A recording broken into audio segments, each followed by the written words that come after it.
The inspiration for this morning, it comes sometimes. You do get inspiration, don't you? Occasionally, yeah. Sometimes it comes like a lightning strike. Sometimes like a dish falling out of the kitchen cabinet. Sometimes it's quiet and it sneaks up on us. But over the last 10 days or so, I had a remembrance of an old Unity healing story.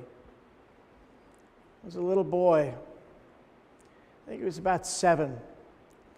He had a severe ear infection. He was not able to hear. Doctors were concerned that he might never hear. I had a grandma who was part of the Unity here at headquarters, here at 9th and Tracy. And one night, while he was fitfully sleeping, she began to speak words of health and wholeness softly at his bedside. Later, he said, I heard Grandma's voice. It sounded like running water. And he said, then her voice seemed to make the pain go away in my head. And finally he said, I heard her speak my name. And the infection broke, and his hearing returned. There have been healings that have been reported of Myrtle Fillmore. Some of the old-timers that I've known in Unity and who attended church down here when Charles and Myrtle were here told me once about a Wednesday evening healing service. Some people brought in a person that's much like the Bible story where they let somebody down through the roof on a stretcher. Well, they brought someone in here over to this side of the room on a stretcher.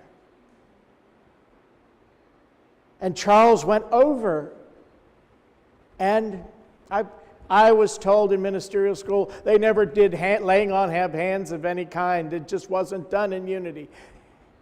The old-timers were here said he put his hands on that person and prayed with that person. And the end result was the person received a healing. It was not Charles who did it. Charles was merely an instrument of reminding the individual, everyone else present, of the power of God, the health of God.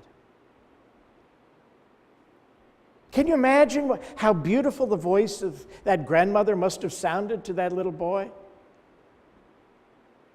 when he heard the music of running water as her voice coming through his affliction? And then feeling the pain go away, and then hearing that voice clearly enough to realize she had spoken his name.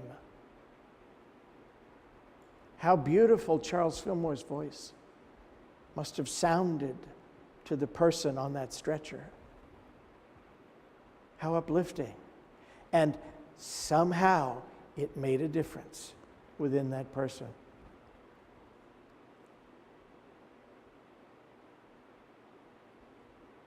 Speak, speak, speak, talk. There's lots of talk. We do a lot of talking, don't we? Use a lot of words.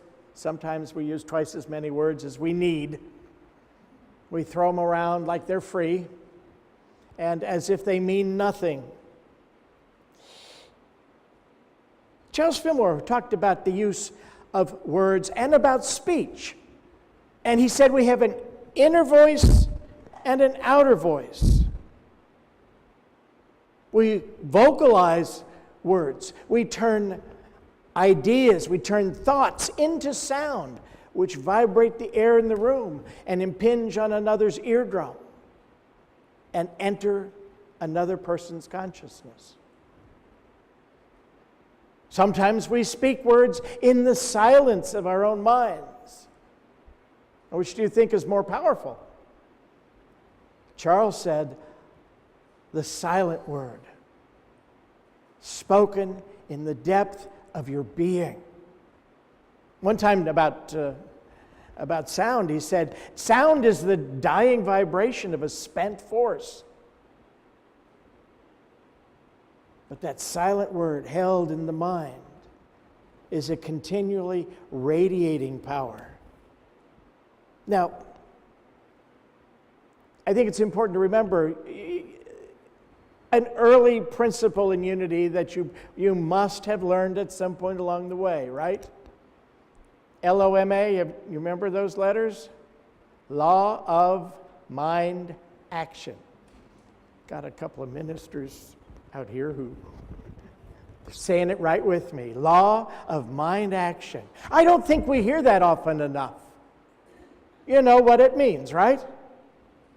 That the thoughts you think, the thoughts you hold on to, the beliefs you have, form and shape your experience. That the words we speak in the silence of our minds, all that self-talk and, we say darn this and that's terrible and boy, it's the worst day of my life, you say just to yourself.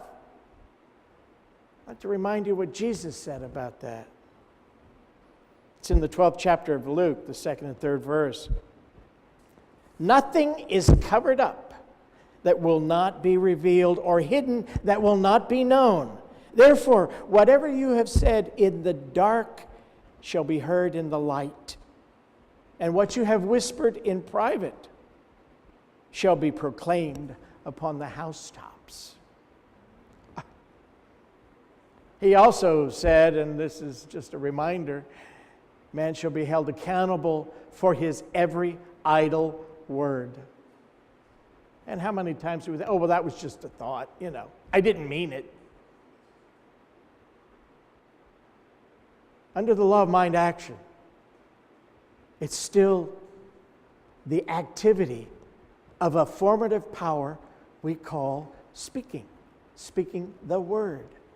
An idea expressed, whether silently in the depths of your own soul or outward to another. Both that outer speech, what we say to each other, what we say to people, what we say to the world out loud is important. But even more important is what we don't say out loud, but to ourselves. Anybody get up this morning, look in the mirror and start praying immediately? When you look in the mirror and oh God. Or maybe you call on Jesus' name with the thought that I look awful, or I look old, I look tired. Is that what you want to believe about yourself? When you start to pay your bills and you look at your checkbook and think, oh God. And it's not a prayer, but it is. Because in that moment, in your mind, you're affirming lack. That there's not enough to go around. You live in a universe of infinite energy.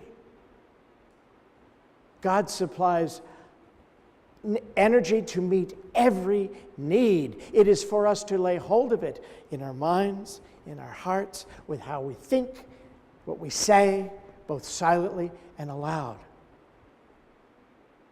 We speak the world into expression. What did God do the first day? Second day, third day, up till through the sixth day, and then what? He was tired and he had to stop for a bit. God rested. All those days, he spoke the world into expression. The formative power of thought and word. Let there be.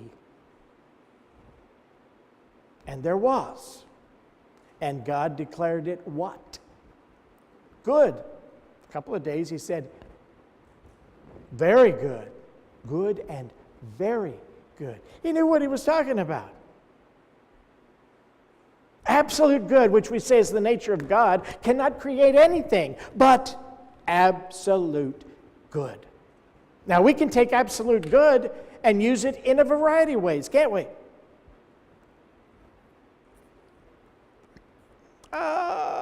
There was just a YouTube viral video. Chris showed it to me a couple of days ago. It was pretty funny. It was a little girl. She had just eaten, it looked like blue cotton candy. It was all over her mouth, and then she started making all these crazy faces. I thought, my goodness, she's tripping. That shows I was in college in the 60s. What can I say?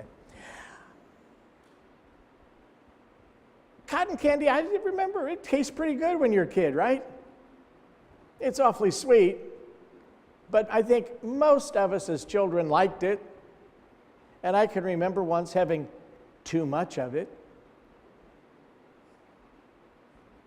And then what? Well, then the cotton candy is bad, isn't it? It made me sick.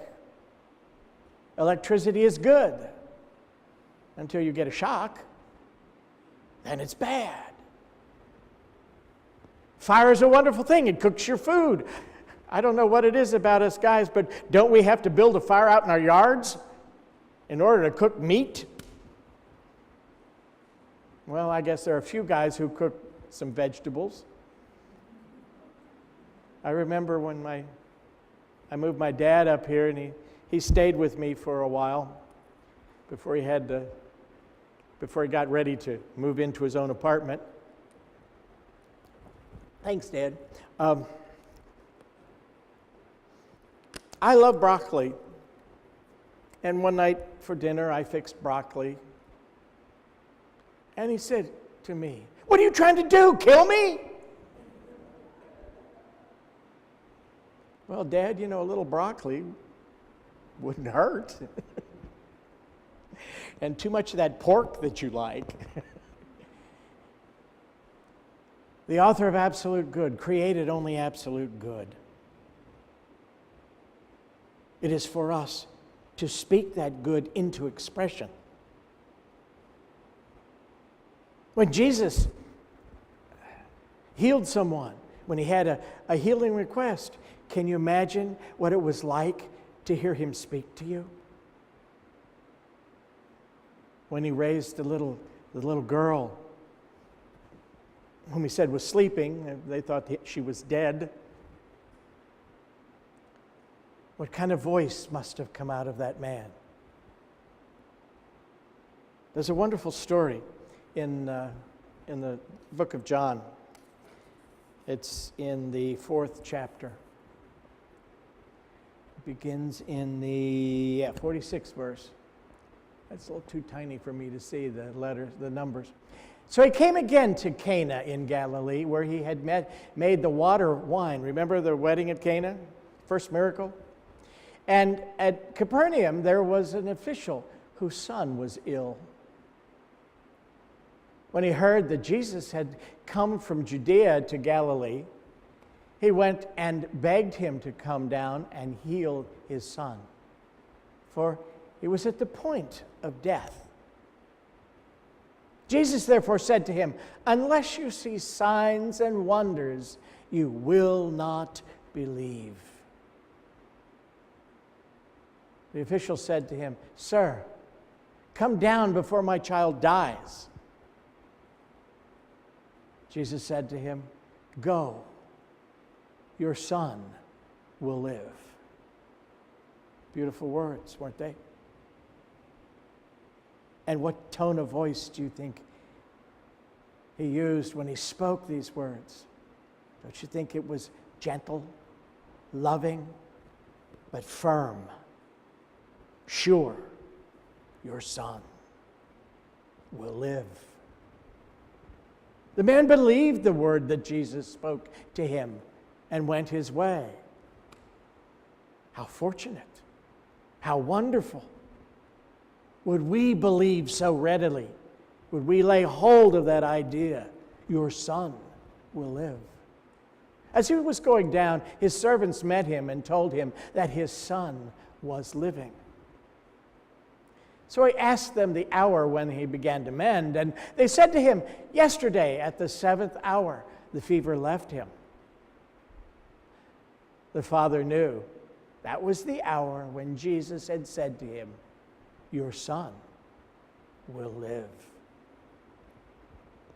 And he himself believed, and all his household. This was now the second sign that Jesus did when he had come from Judea to Galilee.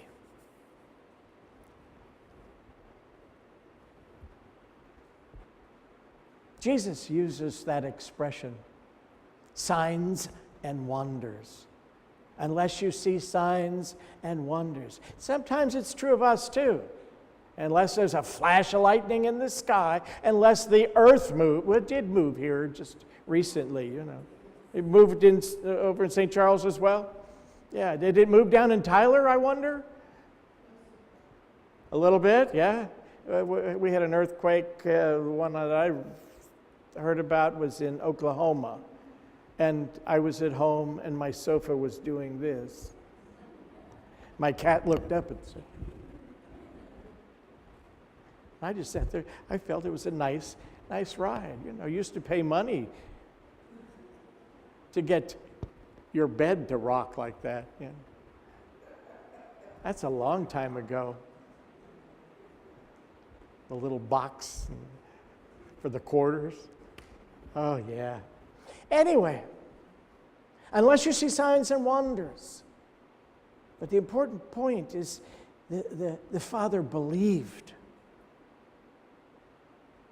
Jesus spoke the word. When we speak a word from that Christ center within ourselves, and we, the consciousness, Daddy in here, believes, what do you think is going to happen?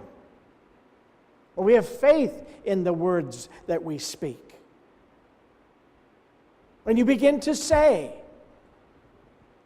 through the power of Jesus Christ, I am whole and well. When you begin to affirm that God is the one and only source of all the good in your life, and every need is met. When you believe, what do you think is going to happen? I know what's going to happen. You do too. As in mind, so in manifestation. The thoughts, the words you speak inside in the silence of your being about your life, your health, your relationships, you see them play out on the screen of your life. Signs and wonders.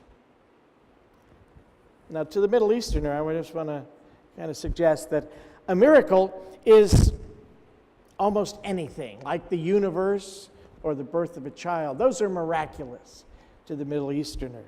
A sign, however, was considered as any kind of magical feat that could be accomplished by a holy person.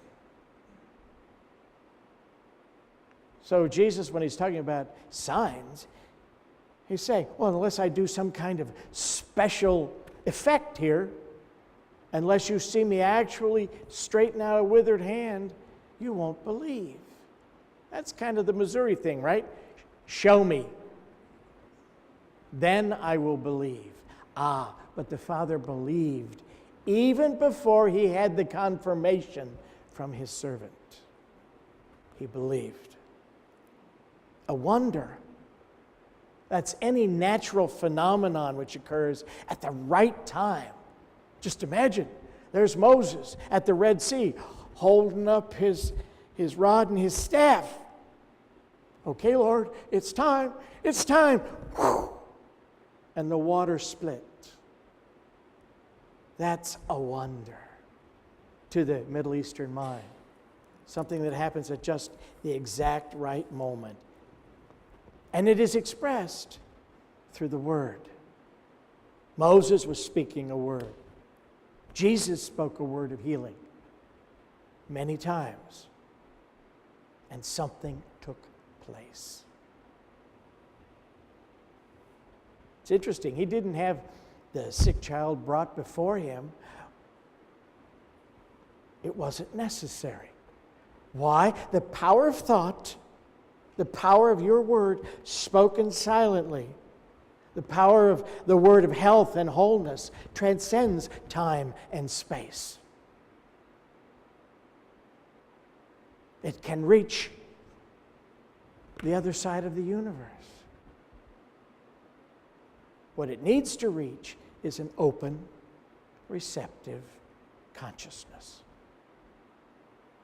And what it comes from is an open, receptive consciousness. Out of a consciousness of the presence, not the absence of God, into a consciousness that's ready to accept the presence, the power of God. I wonder, what kind of voice would you hear if Jesus spoke to you now? In our opening statement, we spoke of, I'll just remind myself easily here, tones of love, peace, and divine power. First, do we always speak words of truth? Do we tell people how radiant they are? How filled with God life they are? Or do we throw around those casual things like, honey, you look awful. What's wrong? Did you ever have somebody say that to you and instantly you look for, what's wrong? Oh my God, do I look that bad? My wrinkles? Do we remind people how good they are? That doesn't mean we're overlooking their behavior, however that may be. But we know that underneath the human personality, what's there? A child of God, the very Spirit of God is within them. That's the reality of them. They're like we are, learning who and what they are. So the best thing you can do is silently in front of someone who's not behaving as you think they should, just remind yourself, this is God's beloved child. And I see and call forth that Spirit of God within this person now. I think everybody, every one of us, as we walk through the days of our lives, well, that sounds like a drama. I think we're looking for others. Please recognize the real of me. Recognize the goodness within me. Call it forth. And with you, I call forth the highest and the best that is in you. I call forth the Christ of God in you. The Spirit of life. The Spirit of health and wholeness. The Spirit of love and joy and peace. The Spirit of fulfillment. Absolute love, oneness with the source and with everyone. How often do we speak with a voice like that? How often do we speak with a voice such as that to ourselves? I think not often enough, actually. So, I've given you an exercise for this week. You're to go to the gym. No, forget that. I joined a gym once. Had to pay this membership every month for, 2-3 years. The day I signed up was the last day I ever went to the gym.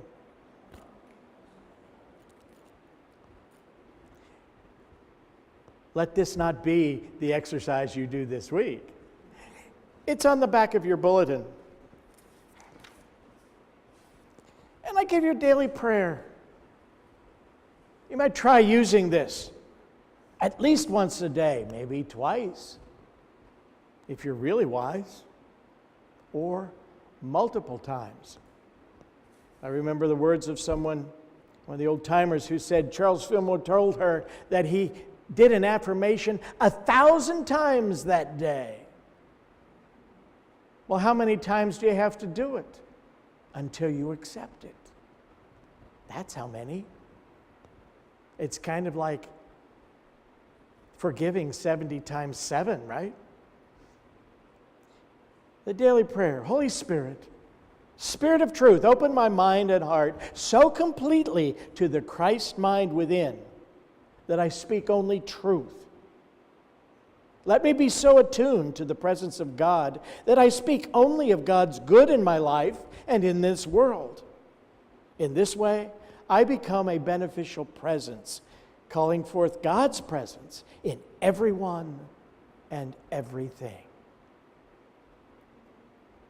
Join with me, speaking these words together.